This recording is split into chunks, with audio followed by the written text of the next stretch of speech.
Bore हो चुके, 74 साल से ये ड्रामा देख रहे हैं, 74 साल से ड्रामा देख रहे हैं। मैं तो बल्कि कई दफा ये कर चुका हूं आरजू। मैं अगले दिन बैठा तो मैं नजर से गुजरी एक चीज।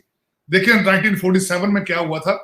लियाकत अली खान साहब इस्तीफा लेके चले गए कायदे आजम के सामने, इस वजह से कि राना लियाकत और फातिमा जिन्ना की आपस में उनकी कुछ थोड़ी चपकलिश हो गई। तो लियाकत अली खान साहब ने जाकर रिजाइन कायदे आजम के सामने रखा। उन्होंने कहा जी मेरी बीवी माइंड करती, मैं तो नहीं रहूंगा आपका प्राइम मिनिस्टर। तो ये 1940 से ड्रामे, ये पॉपकॉर्न चल रहा है, सोडा चल रहा है। आज का कौन सा चाहिए, पहले दफा हुआ।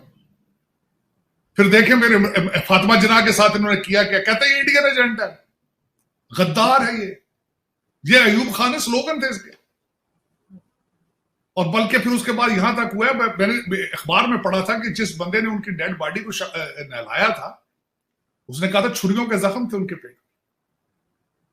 तो फिर हमारा तो ये जो शो है, हाँ ये हो सकता है कि शायद आखिरी किस्त तो ये हमारे ड्रामे की, क्योंकि इस वक्त आप आइसोलेटेड हैं। आपने सीपैक बंद करके चाइना ने राज कर लिया। आपने तुर्की में जाके खान साहब ने तैयब अर्दगान के सामने गालियां निकाली सऊदी फरमारवा को, उसने जाके उनको बता दिया। फिर दूसरा जब घड़ी बेची उसकी सऊदी फरमारवा के दुबई में, ये तो बाजवा साहब जाके मिन्नतें तरले करके सुलह कराते थे। और आप मुझे अगले दिन पता चला कि खान साहब जहां भी बैठते हैं अक्सर लोगों को बड़ी बड़ी बिलो द बेल्ट लैंग्वेज इस्तेमाल करते हैं लोगों के बारे में। बल्कि यहां तक है कई दफा हमारे फौजी अफसरान के बारे में उन्होंने गलत अल्फाज इस्तेमाल किया और उन तक पहुंचे वो, और दे टुक इट वेरी सीरियस। क्योंकि खान साहब जो है वो समझते हैं he is larger than Pakistan, he is a super natural human, गलती नहीं कर सकते। और बस वो समझते हैं he is larger than Islam, he is larger than Pakistan. लेकिन सर वो मुल्क कैसे चलेगा जहाँ के मिनिस्टर्स जो हैं वो अपनी मिनिस्ट्री से इसलिए रिजाइन कर दें क्योंकि उनकी बीवी को पसंद नहीं। मतलब ये तो अजीब सी बात लगती है ना कि एज अ मिनिस्टर वो काम कर रहे हैं, उनकी वाइफ ने कहा जी मुझे नहीं पसंद क्योंकि फलानी से मेरी नहीं बनती, तो वो मतलब मुल्क को नहीं देखेंगे, अपनी ड्यूटी को नहीं देखेंगे और रिजाइन कर देंगे। नेशनलिज्म तो है ही नहीं। नेशनलिज्म किस चीज का नाम? मैं किसी वक्त आपके सेगमेंट में बताऊंगा कि शुरू में हम रशिया को छोड़ के अमेरिकन ब्लॉक का हिस्सा किस तरह बने, तो किस तरीके से हमने मैनिपुलेशन करके इनविटेशन मंगवाया था लियाकत अली खान साहब के लिए अमेरिका से। जब नेहरू साहब आए थे तो हमें तकलीफ थी, अमेरिका में बुलाता नहीं था। तो हमारे जो ब्लंडर हैं वो 1947 से शुरू हो चुके थे, वो आज से नहीं हुए। मुझसे अगले दिन किसी ने बात कर रहा था, उसने कहा जी कि हमारी इंडस्ट्री के हालात, हमें इंपोर्टेड चीजें क्यों मंगा रहे हैं। और मैंने कहा 1947 में पहले सबसे बड़ी यूनाइटेड इंडिया, यहाँ पे तो फैक्ट्रियां तो थी नहीं, सारी यूरोप में थी, तो गोरे पहले सारा कुछ वहां लेके जाते थे। उसके बाद जब भारत बना उन्होंने इंपोर्ट पे पाबंदी लगा दी।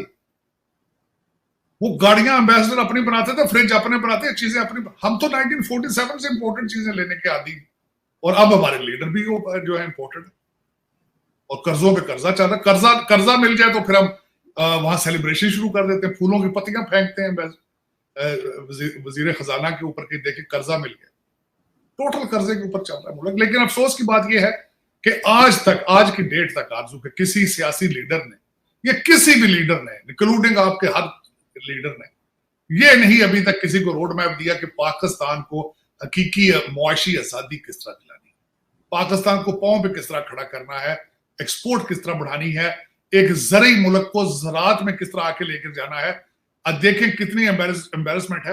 आप एक एग्रीकल्चर कंट्री है, ज़रई कंट्री है, लेकिन आप गंदम भी इंपोर्ट करते हैं और चावल और दूसरी चीजें भी। क्योंकि जमीन तो सारी हमने मलिक रियाज को दे दी है ना, जहाँ पे हाउसिंग स्कीम्स बन गई हैं, तो वो जमीन रही कहाँ जहाँ पे ये कोई काश्त करते, कोई फसल लगाते, वो तो बहुत कम रह गया हिस्सा, तो जाहिर इनके पास नहीं है। नहीं, हालात एक चीज नहीं है इसमें आरजू, इसका एक पूरा मैकेनिज्म ही इस तरीके से है कि आपने देखिए 2-4 चीजें मैं फाइनल बताऊंगा। हमने शराफत को प्रमोट करना छोड़ दिया, किरदार को प्रमोट करना छोड़ दिया। हम रिश्वत को प्रमोट करते हैं, करप्शन को प्रमोट करते हैं। हमारे लीडर भी करप्ट लोगों को हम लीडर मानते हैं, कहते हैं देखें जी कितना करप्ट है, वाह वाह वाह। पर देखें नून लीग के लिए नारा लगाते, वो कहते हैं खांदे ने तो कोई लांदे भी नहीं, मीन्स आप खा भी सकते हो जो कुछ लगा दो।